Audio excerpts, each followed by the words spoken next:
Putin was frustrated as he continued to lose 76 more passenger planes because of the war in Ukraine. Russia has been hit by a series of sanctions targeting several regions following its illegal invasion of Ukraine, including the country's aviation industry. Vladimir Putin is likely to blush when one of his government ministers publicly admits that Russia was caught off guard by Western sanctions. Russian Transport Minister Vitaly Savelyev said his country's airlines have lost 76 planes since the European Union, Britain and the United States implemented crippling measures in response to the Kremlin's aggressive actions. For Ukraine, according to Russian state news agency Tass, Mr. Savelyev said, "We were suddenly surprised by the decision to take the planes away. In total, we lost 76 passenger aircraft that were technically parked, undergoing maintenance abroad or preparing to fly."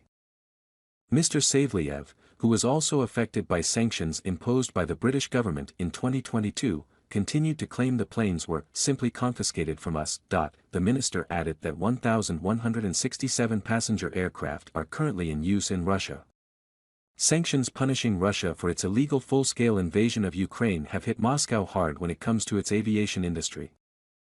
Russian-language TV channel Current Time reported that more than half of Russia's passenger planes are manufactured abroad and leased by Moscow, but after the invasion of Ukraine, the US and EU demanded the return of these leased planes. To get around the sanctions, the Kremlin asked airlines to re-register planes in Russia, and in March 2022, Mr. Savelyev said nearly 800 jets had been transferred to the National Registry.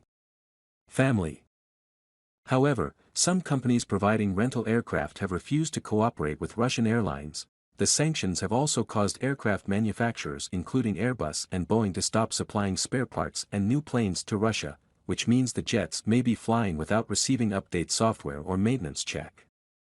These jets can operate in Russia and in a number of countries that have pledged not to confiscate the aircraft by enforcing sanctions.